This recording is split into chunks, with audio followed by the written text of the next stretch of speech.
अयाज मतलब आप एकदम ही अलग ही किरदार निभा रहे हैं इस सीरियल में, तब क्या कहेंगे इस सीरियल के बारे में, पहले बताइए। इस सीरियल के बारे में ये कहना चाहूँगा कि कैसी है यारियाँ।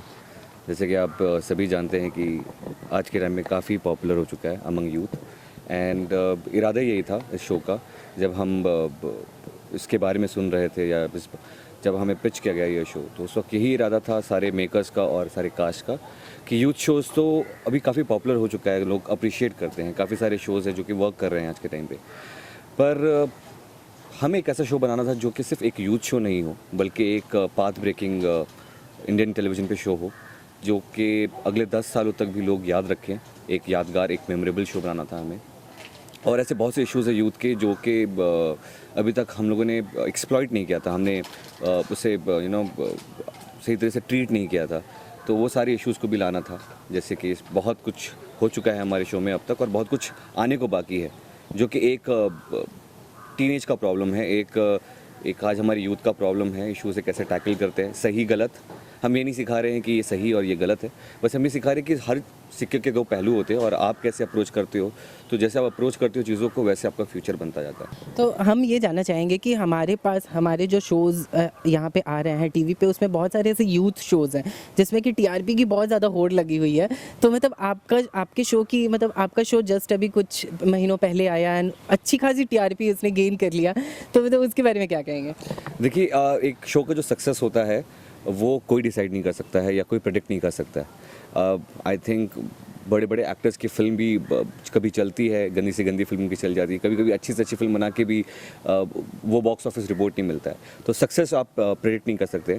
आई थिंक मेरा फंडा ये रहा है लाइफ में कि आप जो भी काम करो, आपको पता नहीं कि कितनी टीआरपी आने वाली, क्या टीवीटीज़ आने वाली है, शो सक्सेसफुल रहेगा, कितने महीने चलेगा, ये सोच के कभी हम काम नहीं करते।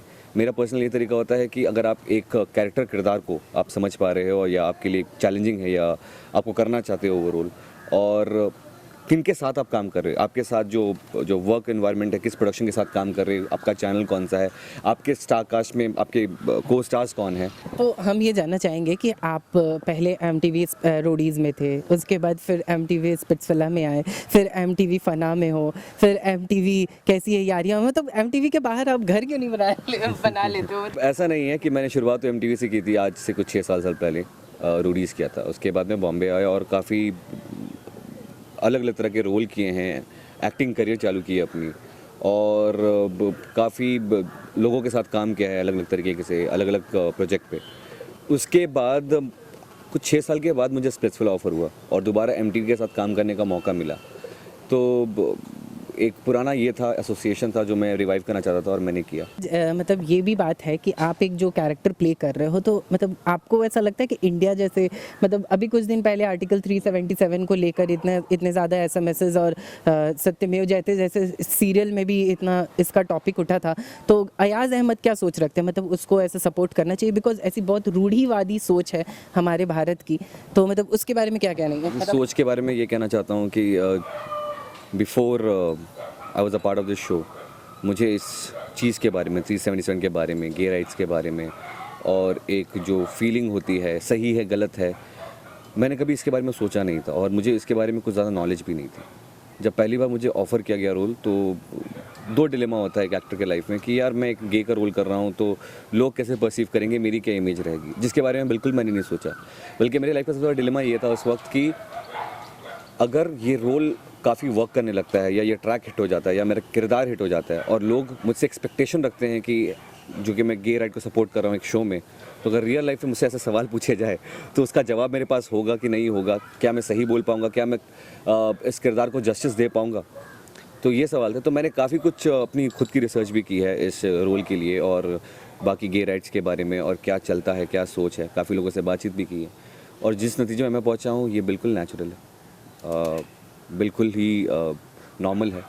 और इसको जो एक टैग मिलता है अननेचुरल, जिसके वजह से 377 लॉ पास हुआ है, जिसके वजह से इसको क्रिमिनल ऑफेंस माना जाता है कि अननेचुरल है, मैं नहीं मानता हूँ। ये पुरानी सोच है जो कि वक्त के साथ अब तक बदल जानी चाहिए। तो what about that character in Fanaa, मतलब एक एकदम ऑपोजिट कैरेक्टर है आपका। Fanaa very interesting. जब मैं ये कर रहा था तो मेकर्स जो हैं हमारे फ़ना के और यारिया के, स्पेशली जो चैनल में है हमारे प्रोग्रामिंग हेड विकास गुप्ता.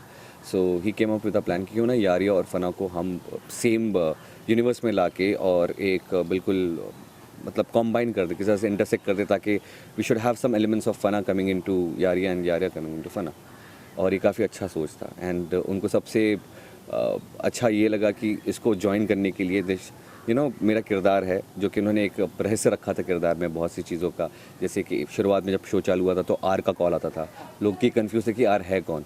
कोई सोचता था मेरी गर्लफ्रेंड है, कोई सोचता था कि आंटी है जिसके साथ मैं प्यार करता हूँ. एंड देन फाइनली रिवील हुआ कि it was nothing but my professor Raghav, who is in college and who is my boyfriend in the show.